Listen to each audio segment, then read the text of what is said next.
It's the Mustang Insider Show.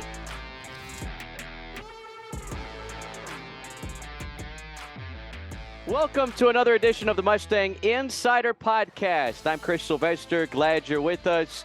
The calendar has officially flipped to March, getting ready for the Big West Tournament, men's and women's basketball. Got baseball, softball underway, as well as tennis. And we will chat with Cal Poly men's tennis head coach Nick Carless here shortly. But before we get started, we'd like to remind you that Dignity Health is offering all-star treatment you can trust. Learn more about their healthcare services at dignityhealth.org/Central Coast. And by Grocery Outlet, sizzling fajitas, hearty beef sliders, bite-sized mini taco cups, and a mouth-watering Southwest chicken bowl. Mustang fans, you won't want to miss these dishes in the Grocery Outlet Mustang Tailgater Recipe Book. Get all your fresh ingredients and more at San Luis Obispo's Grocery Outlet store on Madonna Road.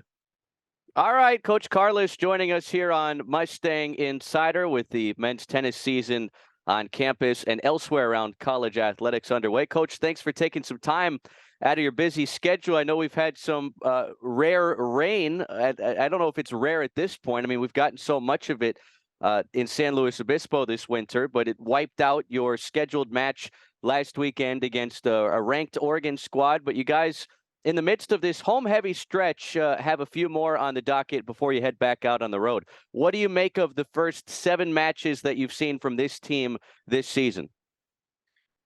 I'm encouraged. We've had a challenging season here to start the year. Starting with the ITA kickoff weekend, which is a national tournament we qualified for based off last season's results. We went to Michigan, played indoors. Michigan's a national championship caliber level team this year and played well, but I think the second match in that tournament against Arkansas, another good SEC team who's a perennially ranked team.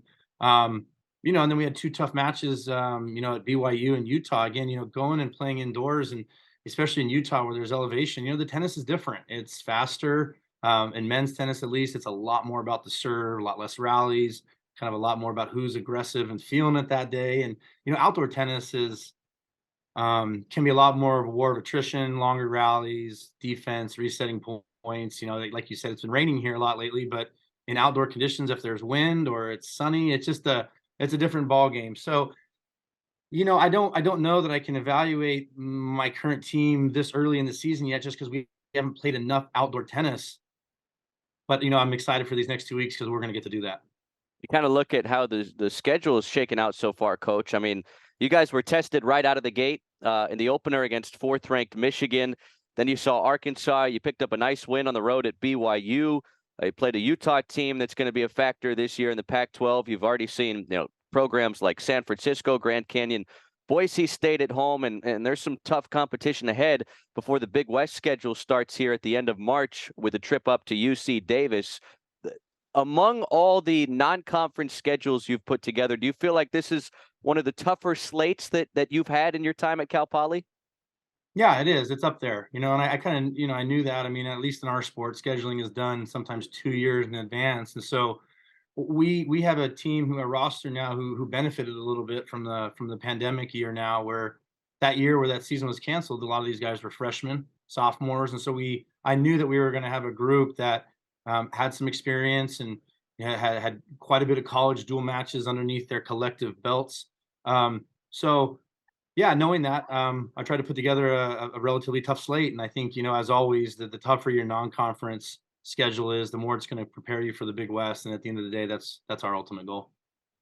Nick Carless joining us, the Cal Poly men's tennis head coach in his 13th season, 12th season at the helm of the program. Got to knock one off from a baker's dozen to a dozen. 4 Big West Conference regular season championships, 2 Big West Conference tournament championships. So, Coach, you've seen what it takes to get to the postseason here at Cal Poly. Do you feel like this group has enough balance to take this thing past the Big West tournament into the NCAA tournament this season? Yeah, I think their tennis is there. I think we need to continually build a little bit more belief as a team. I think so far earlier this year, it's been a challenge to get all 6 players in singles, all 3 doubles teams believing in their tennis that day. Tennis is such a mental sport.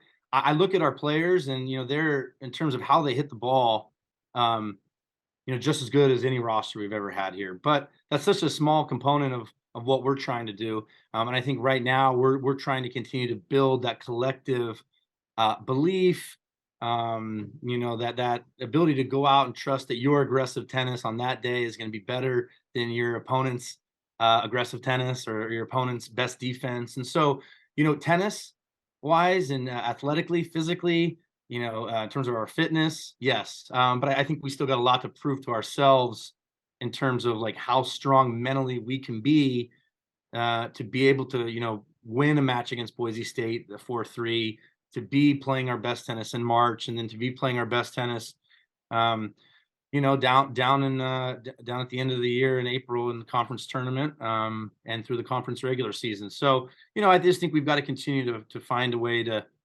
just be a little tougher between the years, and that just comes from playing more and more matches. And like you said, I mean, I think here in March we're going to get a lot of those matches to see if we can continue to build that.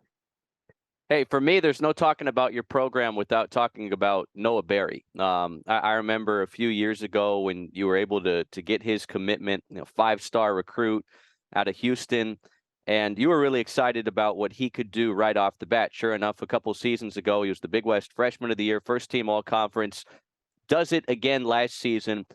Early here in 2023, he is already the back-to-back Big West Men's Tennis Player of the Week. What have you seen in his work ethic and his skill set that's been able to make the transition from high school to this level so seamless? Because it feels like, at least on paper, by the looks of it, the day he got on campus, he started having success. Well, a special competitor, I'll tell you that. That's the first thing. When you watch him play in matches, it's one thing to really like winning. It's a completely different thing to absolutely hate losing. That's one of the first things that comes to mind with Noah. Loves tennis, but hates losing maybe more than he loves tennis. There's certain things that he's been blessed with. I think that he was born on this planet with. He's got long limbs, long body, covers the court really well for how tall he is. He's extremely fast, extremely agile. Again, for how big he is, he's got a lot of feel. If you watch him play, he kind of hits some unconventional shots, a lot of drop shots. Slices the forehand, which is, it's not a style of play that I think a lot of coaches would coach, but it's so effective, and he's very good at it. But I think where I've seen him grow a lot, particularly here in the last 6 months, is I think he's starting to realize that he is one of the best players in the country. He's seeing himself get inside the national rankings regularly. But I think he's starting to realize, that at this level, at that level, at the top of the top of the top of college tennis, it's an all the time thing, 7 days a week, how you're taking care of your body, how you're eating, what your rest days and your recovery days look like. And he's really grown a lot in that regard in the last year. And I think that's going to allow him to not just get the most out of his last 2 years here at Cal Poly, but also potentially be able to play pro tennis one day.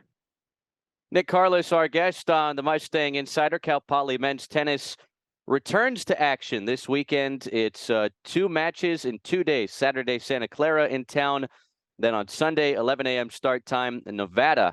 The Wolfpack are here in San Luis Obispo. Still got some more here on the homestand. UNLV, Penn, Yale, a couple Ivy Leaguers will be in here as well. And then you go to Houston, Texas. That'll be a homecoming of sorts for Noah Berry with the match at Rice, and then the neutral site match at William and Mary before playing your last non-conference match on the 29th at Pacific. What do you feel like this group really needs to get better at before the start of Big West play at UC Davis March 31st? Yeah, I mean, not to be too simple here, but it really matches. We need to play. We started our season a little bit later than I typically have in the past. Usually we play a couple matches in the month of January. This year we only played 2. Had a couple matches where we didn't play to completion. They were clinched at 4 points. And so we just need to play more tennis. We've been practicing a lot. We're really lucky to have an indoor tennis court here in town at Tennis Warehouse, and them being a big supporter of the team, we have been able to practice. But there's no substitute for match play. And we just need to kind of get our teeth stuck into more 4-3 matches, more tough road matches. And then, then we'll really be able to kind of look at ourselves in the mirror and be like, okay, what are we this year? But matches, and more than anything, that's what every guy on our team needs, 1 through 6, 1 through 3 and dubs. Coach, I know you guys are focused on, what's at hand, Santa Clara, Nevada coming in this weekend, but in the Big West, once conference play begins, so what are your thoughts on how you guys stack up with the rest of the conference, and who are some teams here early in the season that you feel like have made some noise for the Big West? I mean, I think every team in our conference is up this year. Everyone. UC San Diego's better. Hawaii's probably the strongest team that they've ever been. I mean, I think they brought back a graduate transfer who had played there for a couple of years, didn't play last year, and he's coming back this year. Lucas Lebruni. So I think they're clearly making moves, believing that they can do it this year. Santa Barbara's men's tennis. That's their most successful program at that school. Men's tennis has won more Big West championships than any other sport at UC Santa Barbara. So they're always the toughest to beat. I think Davis, they've reloaded with some good recruits. So honestly, I think every single team in our conference is up. Irvine is the defending champs. They won the conference tournament last year for the first time in a decade. Clearly we've been in the mix for a long time. Back-to-back regular season titles, but we want to play better in that Big West Conference tournament at the end of the year. And I don't think there's anybody in our conference this year that you can overlook at all. But our goals will always remain the same: beat Santa Barbara, beat Irvine, beat Hawaii, beat Davis, beat all of them. We believe that we should be at the top of the conference every year, regardless if it's an experienced team like we have this year, or it's a younger team like we've had some years past. But I just know that I'm excited for how deep our conference is. There's more parity in it than there's ever been, and that's just going to make us better. As we start to play those matches in April. Coach, I got to ask you, it's been almost a year. Last April, Cal Poly men's tennis and the athletic department announced the Comerford Pavilion and championship lighting enhancement. Now, I've seen what the expectation for this looks like. It appears as if it's going to be one of the premier men's tennis models in the country when you look at facilities across your sport at the Division I level. What's the latest on how that's progressing, and how excited are you to add that to this program and this campus? Oh, Chris, that'd be tough for me to put into words what that means.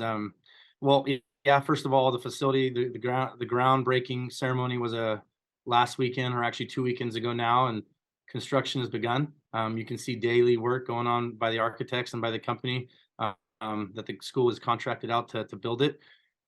But it's just an amazing testament to the community of San Luis Obispo, to former Cal Poly alums and people who still give back to this university, like John Ronca, like Kevin Comerford, but also to the university leadership. President Armstrong, Don Oberhelman, Ashley Offerman. I mean, these are people who care deeply for not just some of your bigger sports, quote unquote, but I guess your Olympic sports too. And just to see a facility like that coming together from a lot of hard work from a lot of people, I mean, it's just the ultimate in teamwork. It's the ultimate in vision and dreams, and making things happen that will affect generations of student athletes who may not even meet the people that made it happen. It's special, and I'm just excited for all athletes on campus to be able to enjoy that pavilion. There's going to be a nutrition center there right next to Door Field where athletes can come after a tough workout. So soccer, men's and women's soccer, the football team, track and field athletes, everyone's going to get the benefit of that facility. And of course, it being right next to the tennis courts, and it being a tennis pavilion, and being where it is on campus, there's so much foot traffic that goes by there between our courts and the rec center. I think it'll forever change that little corner of campus. And I'm delighted for tennis on the Central Coast, and delighted for all the people that are going to enjoy that space. Lots of great things coming to Cal Poly. Of course, the Comerford Pavilion will get going on the John Madden Football Center at some point, and then the Hoffman Baseball Press Box and entrance looks pretty good too. So lots of great things happening here at Cal Poly, and I know your program, the women's tennis program, really excited for the closely approaching, let's put it that way, Comerford Pavilion, because construction, as you mentioned, is underway. Coach, thanks so much for your time. Look forward to catching up later in the season, and good luck this weekend against the Broncos and Wolfpack. Chris, thanks for having me. Appreciate your coverage of tennis. All right, great to catch up with Nick Carless. Again, Cal Poly men's tennis at home this weekend. They continue their long homestand. They got Santa Clara coming in at 1 o'clock on Saturday. They have Nevada coming in Sunday at 11 a.m. I've got your whole Saturday mapped out at Cal Poly. Here's what you're going to do. You're going to go to tennis at 1 o'clock. You're going to go over to Baggett Stadium, watch some baseball at 4 o'clock. Then you're going to come back towards that Mott Athletic Center area, that Grand Avenue parking structure, and watch the final home men's basketball game of the year at 7 o'clock, senior night against UC Riverside. As always, this has been the Mustang Insider. We'll chat with you next time. This has been the Mustang Insider Show. The preceding has been a Learfield's presentation on the Cal Poly Sports Network.